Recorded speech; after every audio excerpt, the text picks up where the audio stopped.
Hello and welcome to the Beard Talks. This is the special Beard Talks where I talk about Halo Forerunner to Dawn live action. This is the review of part 5.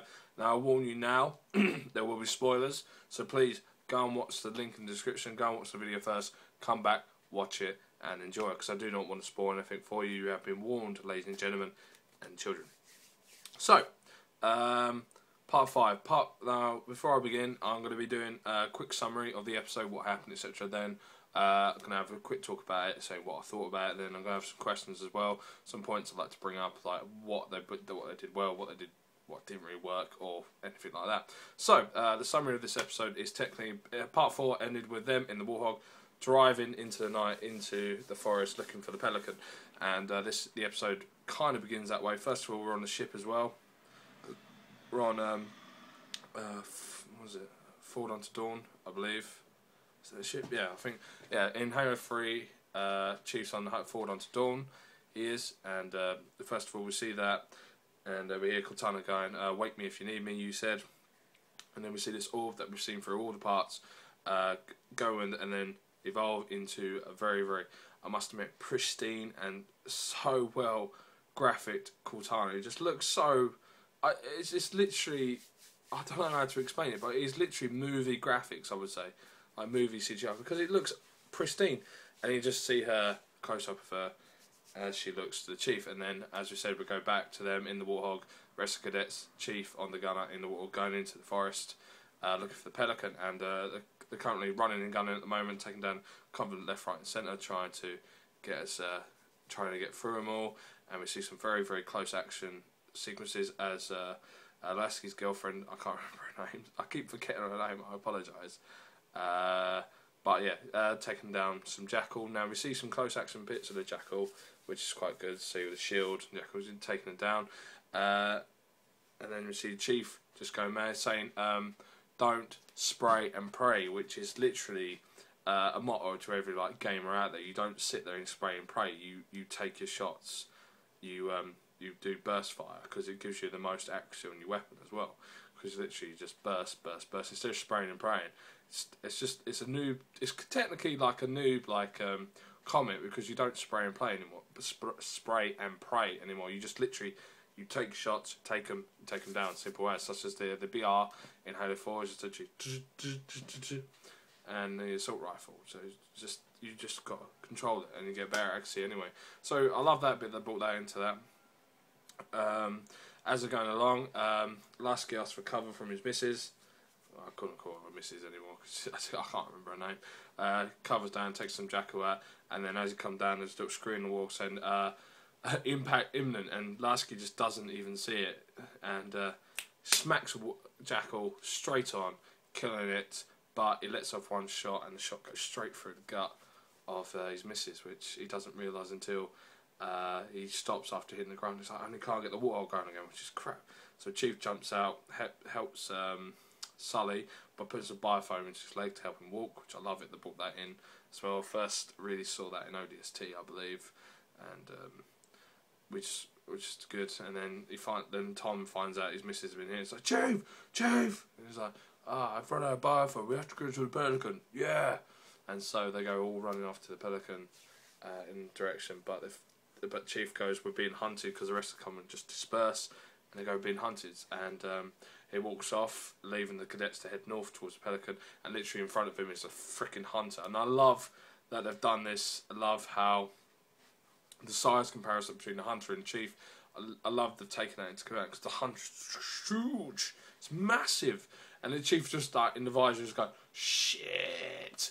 But yeah, later on the cadets make a way to the part we see in part 1 and 2, where they've got the start off point they have, and they're sitting there and they're going to wait for Chief, and Chief's like, I'm out of ammo, took everything, take that beast down. Fucking hell, well done, Chief. And they go, we've got nothing left but stun rounds, and Lasky just pulls that grenade and goes, here sir, take this. And then they see we've got to move, and so before they start going, Lasky's missus just dies then and there, just saying bye, and he takes dog tags and just literally, I think he just literally just cries. He literally just sits there and just like, what? He just doesn't know what to do anymore. because he lost his brother to war. Now he's lost his best friend, such now kind of girlfriend to war as well. So he's not very happy. So and Chief just goes, "I'm sorry, soldier," etc. But we have to move, and then he finally gets the courage, and they continue running off away from the hunters. It's going after him, and it's just really good. It's just like they're running off, and they're just doing anything they can to dodge it. And then they come to a ravine, and like, not a ravine, but like a little ledge thing they have to jump down.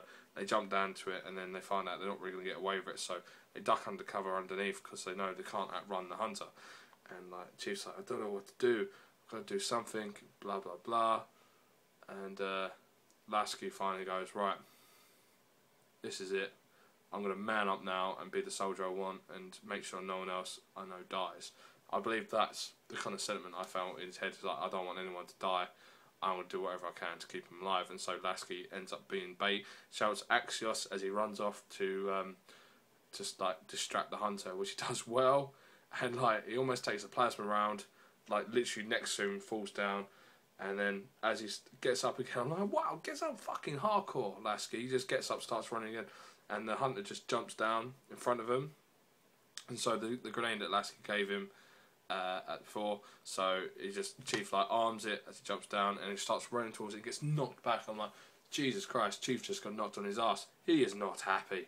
And as Lasky as the hunter fires off his second plasma round towards Lasky, it almost hits him but knocks him to the ground quite close.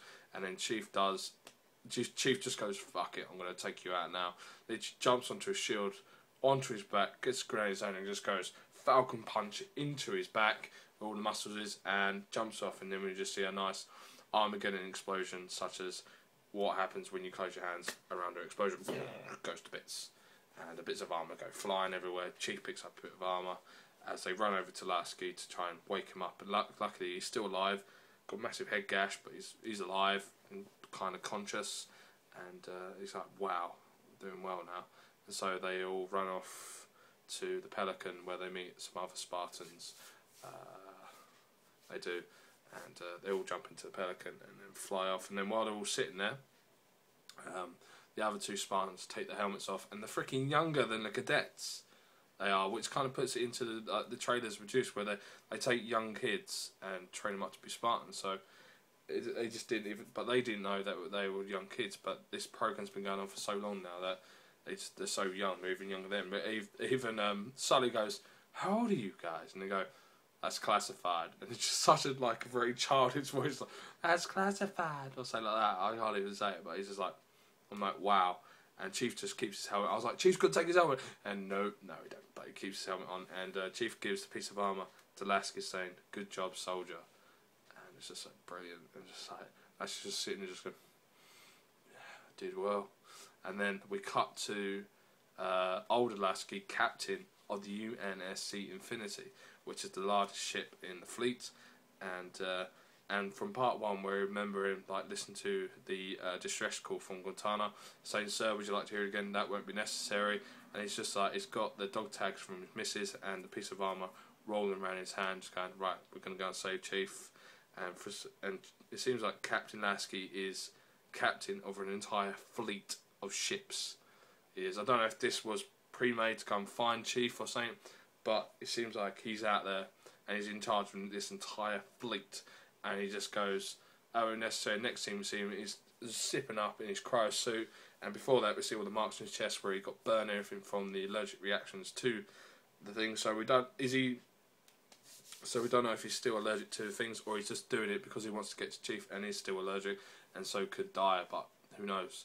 But yeah, the next thing we see is the entire fleet going into slipstream as the captain goes into cryosleep.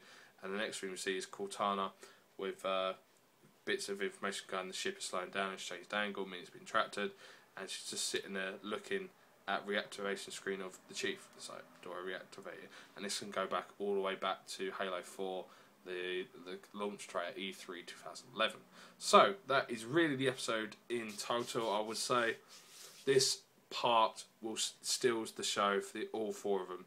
This part it is completely out of this world. I loved it to bits. It's got everything in it. It gets you excited, it gets you pumped up for the thing. It's just like, come on, you can do it. And just the ending music in the entire series is fantastic. This episode just shows how brilliantly it's well worked, because the music fucking hell, I can't even speak. Compilates. No. You know what I mean.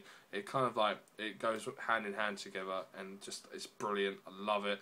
It's just, wow, I cannot wait to play this game. And lucky enough, I got the game today, and I got a new console as well, and there will be a trailer, sorry, not a unboxing video for both of them, for the special edition I got and the console as well, which should be on the screen somewhere, probably, most likely.